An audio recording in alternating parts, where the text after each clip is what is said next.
केपीटीवी Bharat news, हर खबर सच के साथ।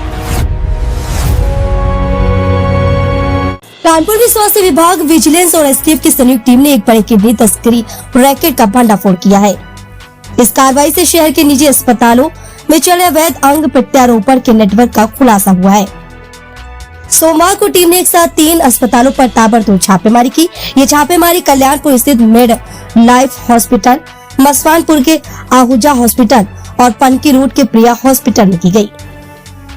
अचानक हुई इस कार्रवाई से अस्पताल में हड़कंप मच गया। जांच में जो खुलासे हुए बेहद हैरान करने वाले हैं।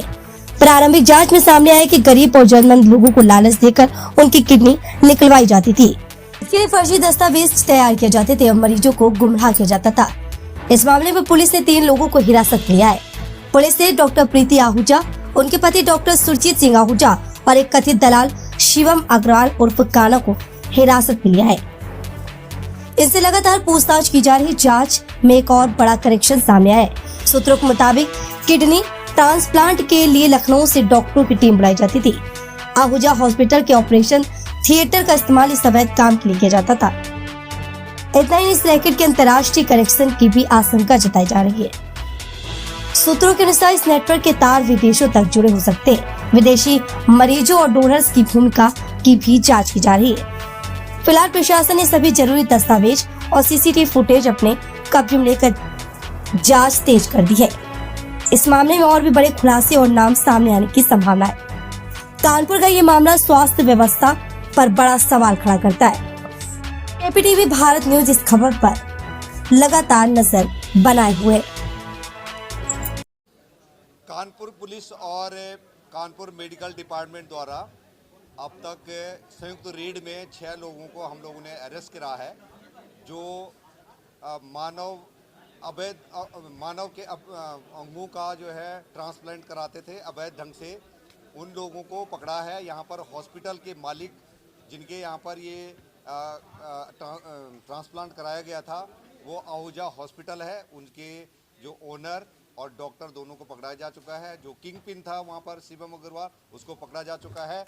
और जो डॉक्टर जो करता था वो अभी यहाँ पर उनकी टीम वो जो है फरार है। इसमें जिन ऑपरेशन करने के बाद 2 अन्य हॉस्पिटलों में जो डोनर है और जो रिसिपिएंट है, उनको अलग अलग हॉस्पिटलों में भेजा जाता था। वो लिंक हमने ढूंढ लिया और उनके जो ओनर हैं उनको भी अरेस्ट किया जा चुका है। ये घटना इस प्रकार से, एक लड़का आयुष है जो डोनर है, जो MBA का स्टूडेंट है और देहरादून में पढ़ता है। और एक रेसिपिएंट हैं पारुल तोमर, ये मेरठ की रहने वाली हैं। इनकी 8 साल से किडनी फेलियर का केस चल रहा था और पारुल के संपर्क में डॉक्टर अफजाल आते हैं। जनरली ये जो जहाँ डायलिसिस होता है उनको अपना टारगेट बनाते हैं और वहाँ पर पोटेंशियली जो रेसिपिएंट हैं उनके बारे में जानकारी इकट्ठा करते हैं। फिर टेलीग्राम के आधार पे इन्होंने संपर्क करा है और ये आयुष लड़का जो है एक म्यूल अकाउंट को इसने ओपन करा है और ये साइबर से रिलेटेड भी इसका हमें बैकग्राउंड पता लगा है। और इसकी और अफजाल के बीच में आपस में बातचीत होती है और 6 लाख रुपए में किडनी डोनेट करने की बात आती है और इसको पैसे की आवश्यकता थी। तो ये लड़का यहाँ पर आकर के अपने एक किडनी को इसने डोनेट करने के लिए ये वहाँ पर ऑपरेट करा गया है और रेसिपिएंट भी आती हैं। इसमें जब ज्वाइंट रूप से रेड करा गया है तो ये इसका खुलासा हो चुका है। और इससे पहले मार्च में भी एक घटना कर चुकी है। इस हॉस्पिटल में 7-8 लोगों का अब तक ये पता लगा है कि 7-8 लोगों का जो है किडनी ट्रांसप्लांट हुई है, जो इलीगल है और इसमें हम लोगों ने अभियोग पंजीकृत कर दिया है।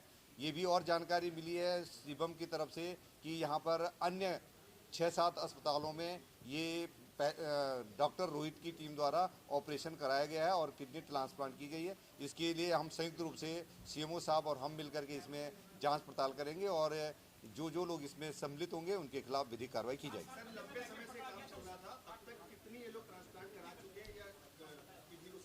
ये अभी तक जो शिवम ने बताया है, उसने 7-8 केसेस बताए हैं जो आहूजा हॉस्पिटल में, और कानपुर में 40-50 केसेस उसने होना बताया है। इसमें खास बात एक है कि एक साउथ अफ्रीकन जो है लेडी का भी यहाँ पर ट्रांसप्लांट किया गया है। जनरली जो है रिलेटिव से ही जो है ट्रांसप्लांट जो रिश्तेदार होता है उनके द्वारा ही उनके से ही डोनेट किया जाता है, और वो भी एक अधिकृत कमेटी है उसके माध्यम से होता है, परमिशन ली जाती है। और यदि अगर किसी प्राइवेट डोनर होता है, कोई अन्य डोनर होता है, तो उसके लिए सरकार की मान्यता की ज़रूरत होती है, और विदेशी के लिए ये पूरे रूप से उसके लिए सरकार की अनुमति की आवश्यकता है। तो इन सब चीज़ का यहाँ पर वायलेशन किया गया है, और इसके विरुद्ध जो है हमने अभियोग पंजीकृत कर दिया है और इनके खिलाफ कार्रवाई की जाएगी।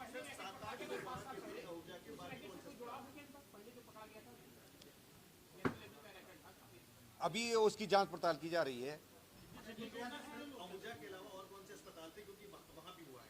ये अभी हम लोगों के कुछ अस्पताल का नाम आए हैं, तो उन पे हम लोग जांच पड़ताल कर रहे हैं। संयुक्त रूप से सीएमओ साहब की टीम और हमारी टीम काम करेंगे, तो इसमें जो लोग इसमें लिप्त हैं उनके खिलाफ कार्रवाई की जाएगी।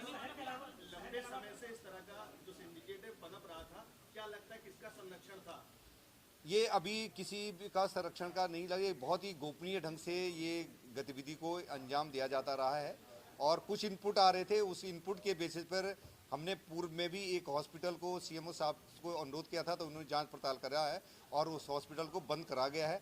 उसी के जो जिनका वो हॉस्पिटल बंद हुआ, उन्हीं लोगों ने फिर अभी 5-6 दिन पहले एक नया हॉस्पिटल चालू कर दिया था, और उस पर भी अब कार्रवाई की जाएगी। तो ये लगातार सूचनाएं मिलती हैं और हम लोग संयुक्त रूप से इसमें कार्रवाई कर रहे हैं। नहीं, डोनर के अभी वो उसके उनका उपचाराधीन है, आईसीयू में है, डोनर भी और रेसिपिएंट दोनों का इलाज चला। हमारे सरकारी हॉस्पिटल में हैलेट में उनका उपचार करा, और हमारे एक्सपर्ट डॉक्टरों के द्वारा उनका चिकित्सा का ध्यान दिया जा रहा है। अस्पताल के बाद जो पेशेंट थे ऑपरेशन होने के बाद दूसरे हॉस्पिटल में शिफ्ट किए गए, तो जिन हॉस्पिटलों में शिफ्ट किए गए क्या उनका रजिस्ट्रेशन था? सीएमओ साहब सामने बैठे हुए, और इस तरीके के सैकड़ों अस्पताल पनप रहे हैं शहर के अंदर, जिनके पास ना कोई मानक है ना कोई रजिस्ट्रेशन है, तो इनकी चलाने की जिम्मेदारी या सीएमओ साहब ने अभी तक क्या कार्रवाई? जिस केस में 3 हॉस्पिटल अभी तक इन्वॉल्व थे, एक हॉस्पिटल आहूजा, दूसरा प्रिया और तीसरा मिडलाइफ।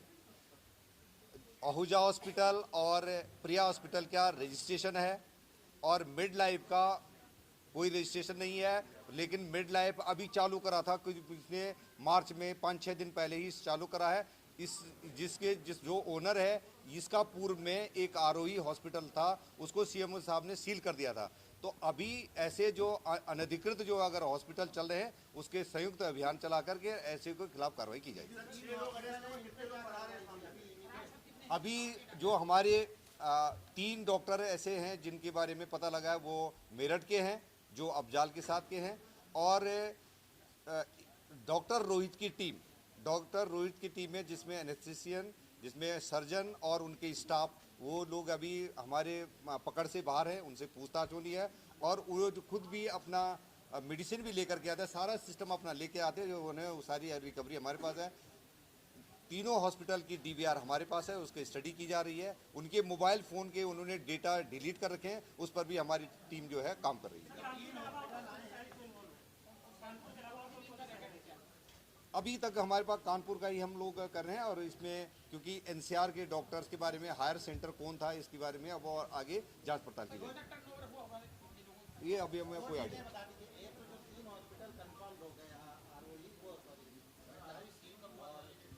ये इस प्रकार की इलीगल ऑर्गन ट्रांसप्लांटेशन का काम होता है, उनका लाइसेंस तुरंत निरस्त हो जाता है, और उन लोगों के लिए जैसे मैंने बताया कि जो लोग इसमें इन्वॉल्व हैं, डॉक्टर और जो स्टाफ इन्वॉल्व है, उनको 10 साल तक की सज़ा और 5 लाख से लेकर के 20 लाख तक का जुर्माना का प्रावधान है।